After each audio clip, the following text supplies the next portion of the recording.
Playing the same old version of chess has become boring over the years. It's just the same set of maneuvers and rules over and over again. That's why things need to be spiced up every so often, to help keep things exciting. True, some people find excitement in the nuances of the game, to see what will happen when facing an opponent of comparable skill, but not everyone. Some people need a major overhaul in order to feel engaged. Greetings and welcome back to Checkpoint Gaming, Chess. With this episode, we will be going over the variants to that of chess. The first variant we'll be looking at is that of rapid chess. Also known as rapid play, rapid chess is a variant where the players will have to complete all of their moves within a fixed amount of time. One option is to give each player an amount of time that lasts 10 to 60 minutes. Another option is to play within an allotted time given to each player plus that of 60 times any given increment as long as said time is greater than 10 minutes but less than 60. Some variants to this time allotment sees the minimum amount of time being that of 15 minutes instead of 10. When playing this variant of the game, although the players aren't required to record their moves, they also don't lose the right to claims that are normally found upon the score sheet. If playing in a tournament, the player can ask the arbiter to give them a score sheet at any time in order for them to record the moves. And in regards to the penalties that were mentioned in the previous episode, they shall consist of only a single minute instead of 2. If playing in a competitive setting, then the following rules are to be applied. This includes having an arbiter supervising 3 games at most, and, if possible, doing so through electronic means. Each player can at any time, when it is their turn to move a piece, to ask the arbiter or their assistant to show them their given score sheet, which can be done up to 5 times during any given game. Any requests that are of 6 or more is to be considered as a distraction and is to be penalized accordingly. Otherwise, the following rules are to be applied. From the initial position, once each player has completed 10 moves, no change is able to be made to the clock unless the event schedule would be adversely affected by it, and no claim is able to be made regarding any incorrect setup or orientation of the chessboard. In the situation where the king has been incorrectly placed, then castling is not allowed to occur. But in the case where a rook has been incorrectly placed, then castling is not allowed to occur with that given rook. If the arbiter witnesses an irregularity, they are to act according to the situation provided that the opponent has yet to make their next move. But if the arbiter doesn't get involved, then the opposing player is able to make a claim provided that the opposing player has yet to perform their next move. If the opponent doesn't make a claim and the arbiter doesn't get involved, then the illegal move is to stand and the game is to continue normally. Once the opponent has made their move, an illegal move isn't allowed to be corrected unless both players agree to correct it without the arbiter being involved. In order for a player to claim a win on time, they'll have to pause the chess clock and notify the arbiter. But with that said, the game is deemed a draw if the chess pieces are positioned in such a way that neither player is able to checkmate the other player's king through any possible series of legal moves. If the arbiter observes that both kings are in check, or one of the pawns is found on the furthest rank from its starting position, then they're to wait until the next move has been completed. From there, if an illegal position is still found upon the board, then they're to declare the game to be a draw. The arbiter is to also call a flag fallen if they observe it. And with the regulations found at a given event, they're to specify if the rules regarding arbiter supervision going forward for this particular game are to apply for the entire event.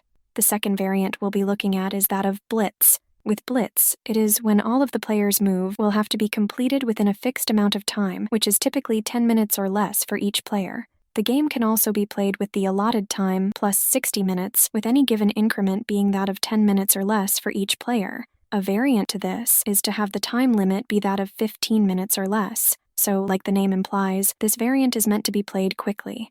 If playing the game in a competitive setting, then the following rules are to be applied. If enough supervision is available, then an arbiter is to supervise one game along with each game being recorded by the arbiter or their assistant. And if it's possible to do so, the game is to be recorded electronically. As long as it's the player's turn to move, the player can ask the arbiter or their assistant to show them the score sheet, which can be done no more than 5 times during the game, with any additional requests being considered a distraction. Beyond this, Blitz is governed by the rules that were covered in rapid chess. The event regulations will also specify what constitutes as penalties and what the competition regulations are going to be.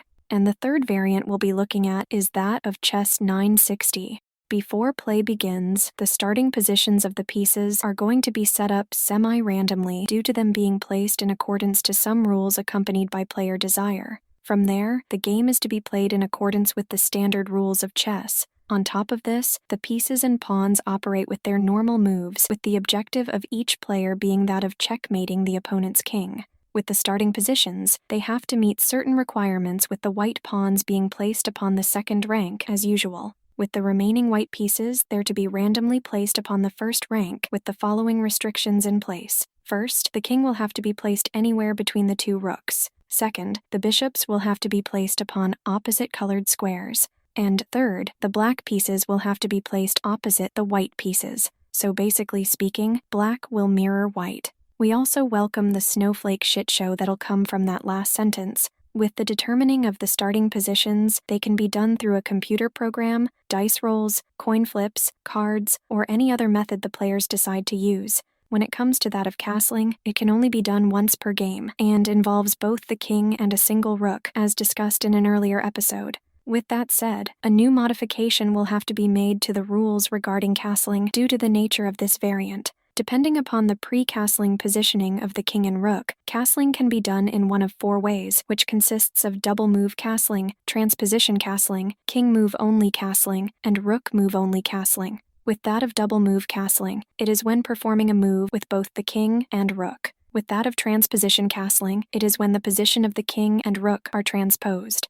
With that of king move only castling, it is when only the king is moved. And with that of rook move only castling, it is when only the rook is moved. When engaging in castling upon a physical board and with a human player, it is recommended that the king is removed from the board, placed next to its final position, the rook moved from its starting position to that of its final position, and then the king placed back onto the board in its final position. When castling has been completed, the final position of both the king and the rook will have to be exactly the same position as if done in a regular game of chess. So once seaside castling has been performed, which is to be noted as 0-0-0 upon the score sheet and known as queenside castling, the king is found in the C square and the rook is found in the D square. And with G-side castling, which is to be noted as 0-0 upon the score sheet and known as kingside castling, the king is found in the G square and the rook is found in the F square. In order to at least minimize confusion, it can be useful for a player to say, "I'm about to castle," before engaging in said action. With some starting positions, the king or rook will not move during the castling process, while some other starting positions can allow for castling to occur as a player's first move. It's just based upon the initial placement of the pieces. It is important to remember that all of the squares that are found between the initial and final squares of both the king and rook will have to be vacant except for the king and castling rook themselves.